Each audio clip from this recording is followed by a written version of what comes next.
was fun. The sun is out, the temperatures are rising. Renault alongside Tom Vial. Gets to the inside here and he goes down! Oh, and he sides his way up the inside. Herlings found a way through. Then turn, and Geiser throws himself down the track.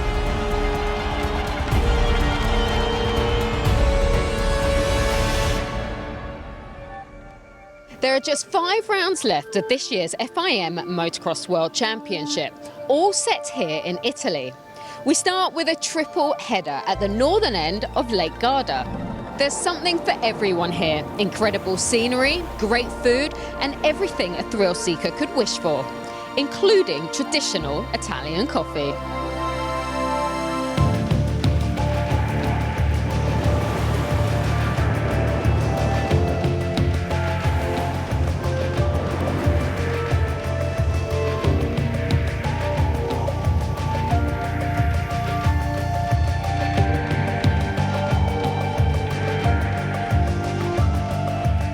The Crossodrome Ciclamino is arguably the most atmospheric in the World Championship. And this year, the fans are back, turning the noise up to 11. But it all comes down to this. 5 rounds left, 250 points to fight for.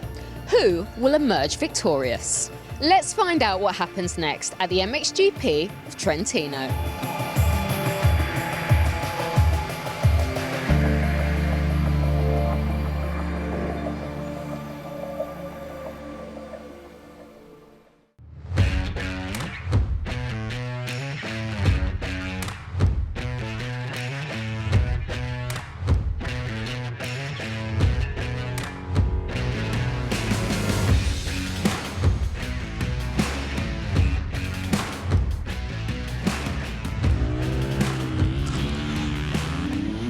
On board with Andrea Adamo as we head down the start straight here at Trentino. We're quickly over the foxhole shot line and tightening up into turn 2, this right-hander. The ground falls away here and we're straight away into the Monster Energy finish line jump.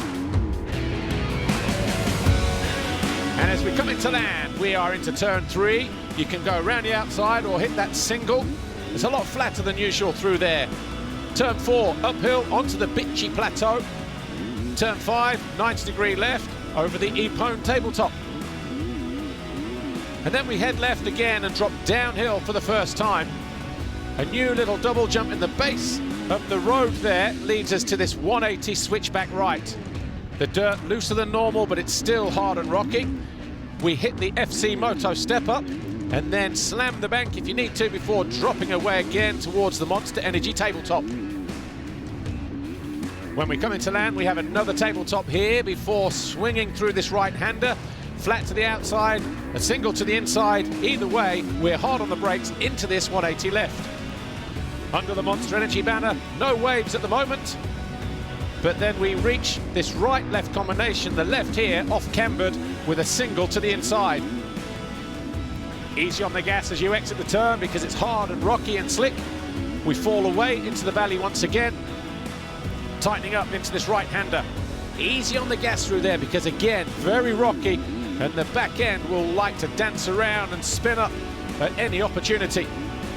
We drop down into the valley for the final time on this part of the racetrack. A slightly wider turn here leads us onto the first of these plateaus.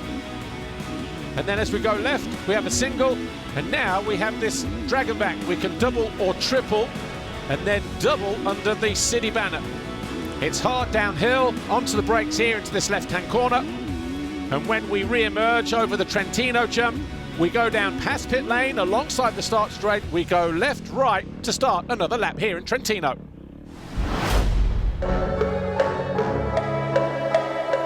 The goals I set for this year were important after the results we had at the end of the 2020 season. Stefan's progress was impressive last year, but unfortunately he suffered a bad crash in the off-season that kept him from training for a couple of months. It was quite a bad injury, you know, my neck was broken on the C6, so I had to stay out of the bike for like about 2.5 months. So we came back on the bike 1 month before Olyonok. It affected me really bad because I want to win, you know, and getting bad results was very tough mentally.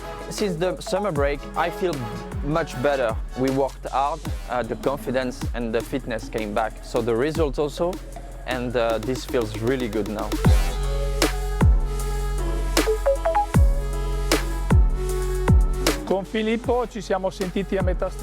We contacted Filippo in the middle of the season. He had finished competing in the Italian Championship with another team, and we decided to let him race in MX2. He is still looking to find his feeling with the bike, having raced the Italian Championship on a 450. At the middle of the season, the team was looking for a rider. I ended my commitments in the Italian Championship with the 450. I took this opportunity, and I'm really thankful to the team. It's a bit difficult to returning to the World Championship and to the MX2 because the intensity is high. I'm training hard to be always more competitive. We got the fans back, and in France it's always amazing to have them. It's an amazing crowd, and they always cheer us out. When you ride, it's just an amazing feeling. It boosts you up. I'm looking to end the season with these 5 races at home in Italy with some better results, trying always to stay in the points. The final rounds are all located in Italy. This makes me hopeful, and I hope that we can repeat last year's results, such as Stefan's 5th place, which for us was a great achievement. For the last 5 rounds, I would like to achieve a maximum of top 10s and getting close from the top 5. Some good positive things about all the hard work I did. It's great to be in front of the Italian fans. That's amazing, and I'm looking forward to make some good races.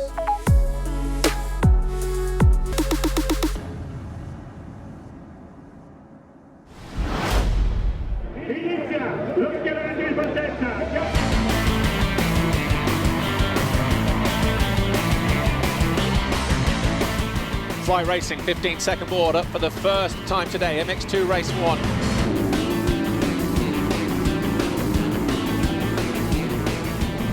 And as we charge away, Vial does get a good jump, and he is going to swing through for the middle. He's got one of the Yamahas, 2 of the Yamahas behind him, Hietz and Beniston. Beniston into 2nd place. Looks like Gifting in 3rd, and it is Isaac Gifting actually in 2nd position.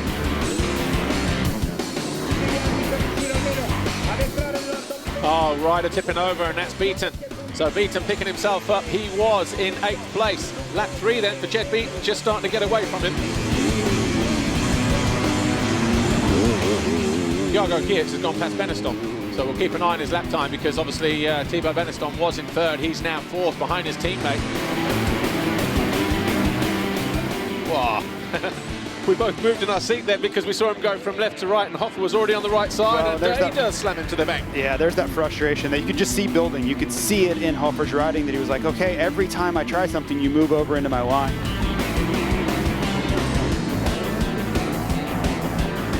Maxime Renault came around the outside, set himself up perfectly. Rubini knew he was there, had to check up, allowed Renault to the inside, and that was all he wrote. He's now up into 7th place. Problem for Beniston out of 6th. So Maxime Renault up into 6th place. Isaac Gifting. You can't knock the performance from the Diga Pro Cross Gas rider, can you? You've still got to be in it to win it. That's not an easy thing to do. You know, you've either got the pace or you haven't got the talent or you haven't. Isaac Gifting, he just ran it too hard, but tries to fight back, can't do that. And all of a sudden, as we go into the final lap, Iago Hietz takes over 2nd place. Here he is, Tom Vial, Red Bull KTM Factory Racing, wins race 1, and that is Tom Vial's 11th race win of the season. He does it here in Trentino.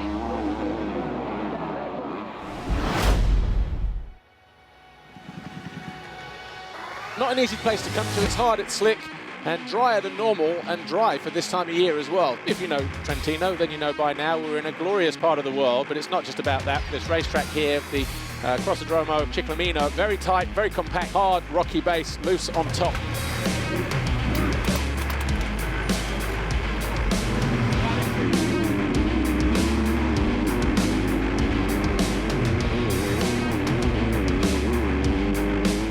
Renault gets squeezed to the inside and he goes down. So Maxime Renault went defensive and he has to pick himself up. From that first turn, he got bumped and spun around.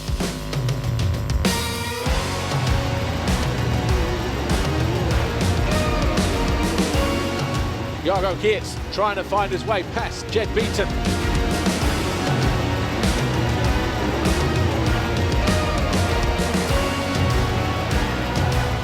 Geerts does go through.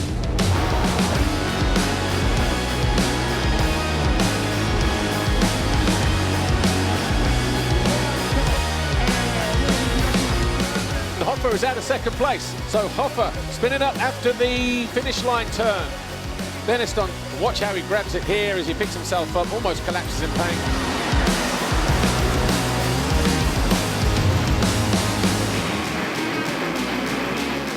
Maxime Renault has finally found his way past Isaac Gifting. That's on the step up. Did he get in and out of the turn early, yes or no? Well, there was a mistake there. Oh, by himself.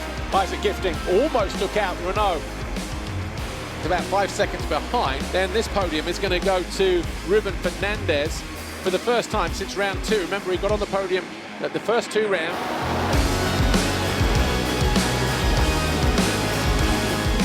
Renault easily up the inside of Guyon, who still believes there's a way around the outside of the series leader. He went 1-1 in Russia. He's gone 1-1 on 2 other occasions since in Sardinia and France. He does it again here in Trentino, and Tom Vial wins the MXGP of Trentino here in Italy.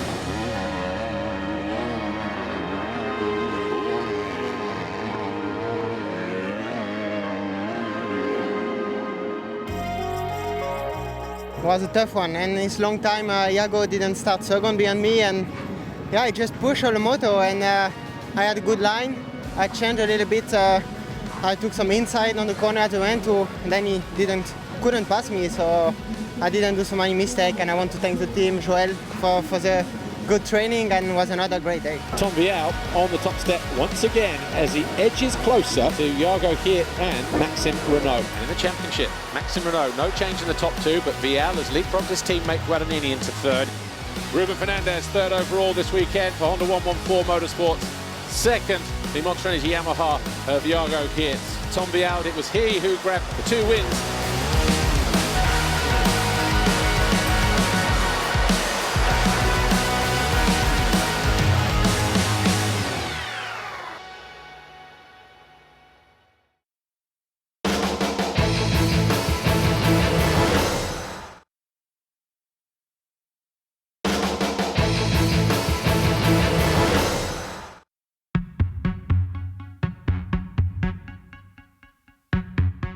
I'm following for many years. I make the choice, I said, okay, I go for Mickey. Actually, everything looks good, the physicals, everything was fine. But then when we start riding and with the risk, it was old injury, and yeah, it starts and it didn't stop. On the end, it was June before he can go on the bike.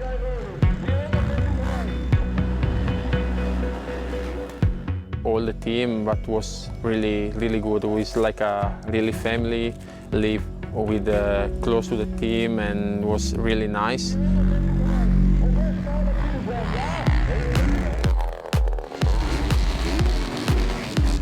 With Henry Jacobi, he was always a fighter. I took him in the team and he did very nice races.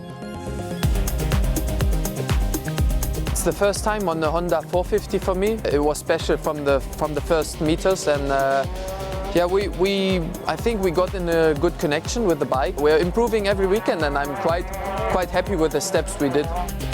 I thought, why not make a post? Everyone can comment, just be funny with the board, and everyone can comment.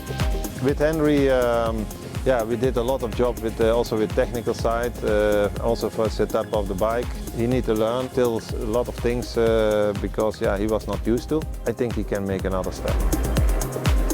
Majora was special for me. Second race I got a really good start. I was third for almost the whole race. Didn't feel like really good because at the end I let 2 guys pass.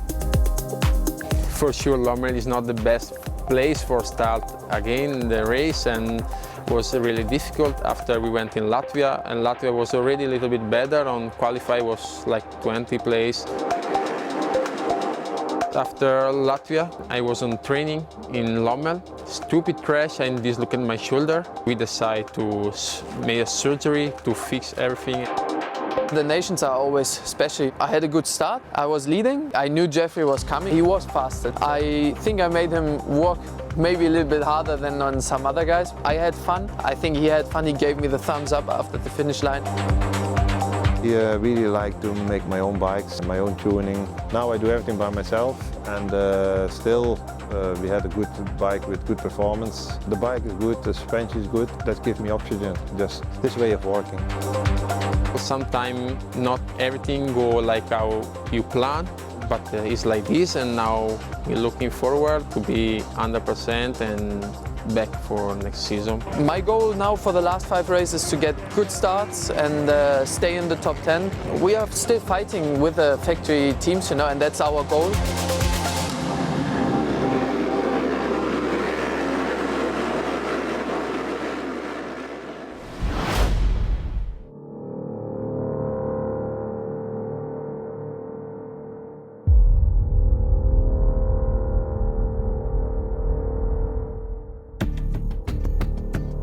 The atmosphere is starting to build to a crescendo here. The Geiser fans have finally made it in to the Crossodomo Ciclamino here at Pietramarata.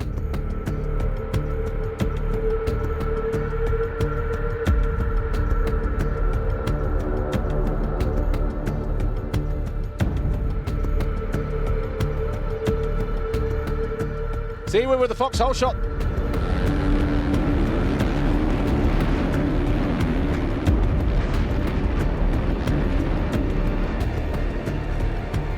Yeah, Hurling's striking early from 4th to 3rd with that move on Jorge Prado. You don't want to get held up behind the usually fast-starting Spaniard. So all of the contenders right here, which is critical, right? You see Febre, how important that was to go around Tonas, and he is really trying to make moves early. But Tonas almost though.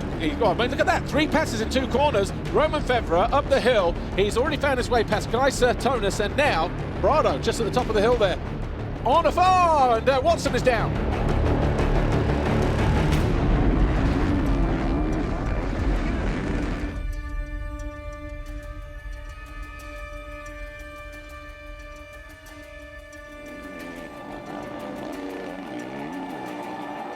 Hurlings will retaliate, and he does. He holds on to that 2nd place.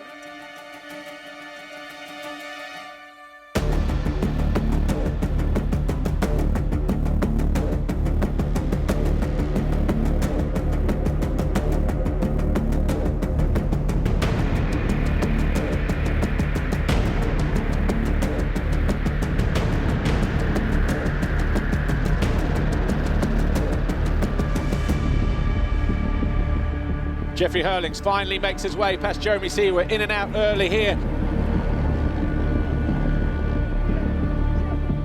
Oh! Big one there.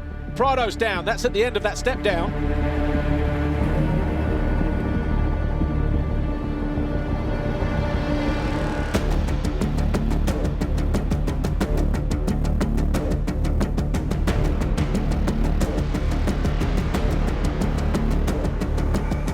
Jeffrey Hurlings will take the checker flag here, and he will win race 1 here in Trentino. Seawer hangs on for 2nd, Febre 3rd, and Geiser 4th. The top 4 riders separated by 4 seconds.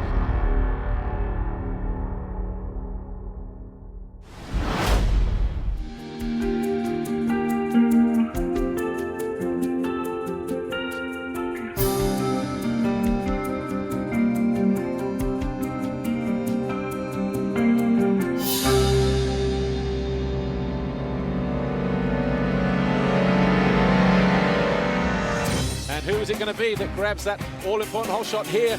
Good jumps, Geiser banging bars, and he gets pushed back, and so too does Hurlings.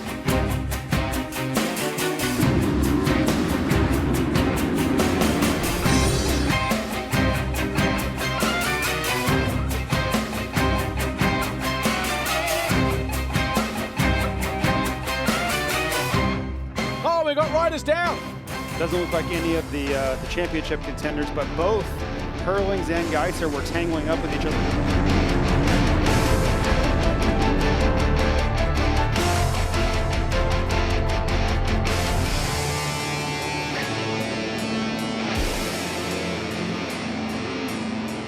Roman Febvre down the inside of Jacobi. At the first time of Vaskin takes over the lead. Cairoli down again. Him and Van Hoorbeek in Cairoli corner. 29, having a good start. He's been pushed back to third immediately as Koldenoff goes through.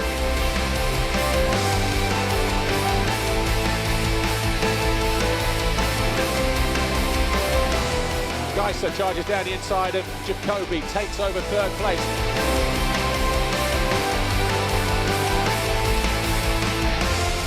Cairoli out of this one.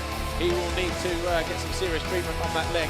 The first four riders now separated by less than 3 seconds. Koldenoff is going to be knocking on the door of the Kawasaki.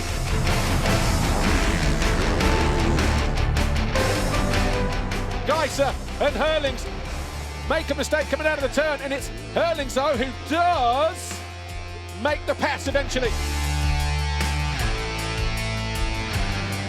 Oh, and we got a lead change. And look at the move.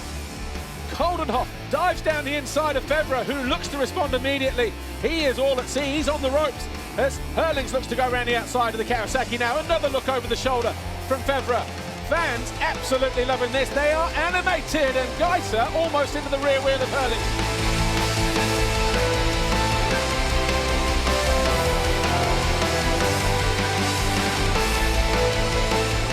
Oh, I tell you what, they were very close, those two. As Herlings continues to push the envelope, he's going to make the move here. He does. He goes into second place. Febvre from first to third in a couple of laps.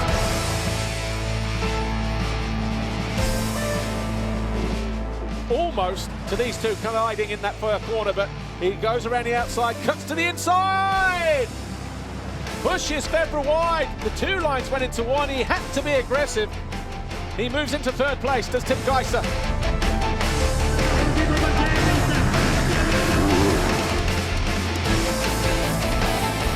I think there was a mistake there from the Hoff. He does, and he can control the inside unless the Dutchman behind him can now cut back.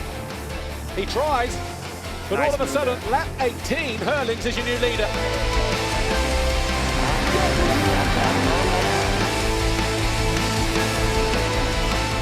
Geiser going after Koldenoff here. This is a battle for second position. Down the back straight, we've seen so much drama down here, the back end, kicking across the left on the Yamaha. Oh, Geiser, is he going to get alongside him? I think he is. No, not able to. He still make things happen here.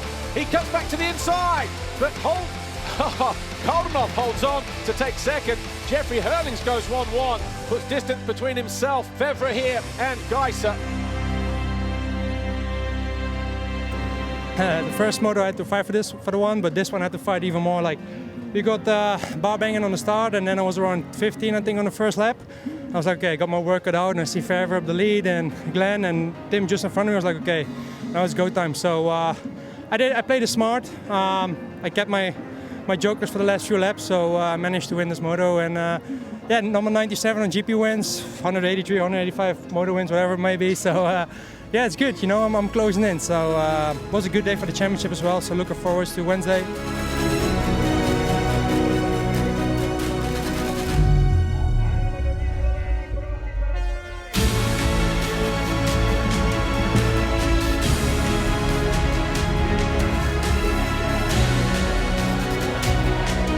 Tim Geiser, a lot of Slovenians made the short trip across for the HRC rider. Glenn Koldenoff, Monster Energy Yamaha, second overall. But Jeffrey Herlings, win number 97, in the books now for the Bullet. His 129th podium appearance.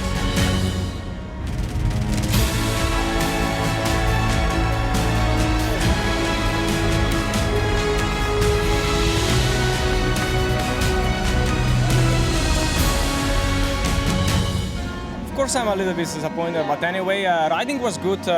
It was a bit tight, you know, it was not easy to make a pass. You really have to be aggressive. what maybe I was not enough. But anyway, you know, going home with the podium, we still have 2 rounds here and then 2 more. So I will give my best, you know. So I want to say huge thank you to all my team, everybody around me, and of course all the fans that came. So thank you very much, guys. Thanks, Tim.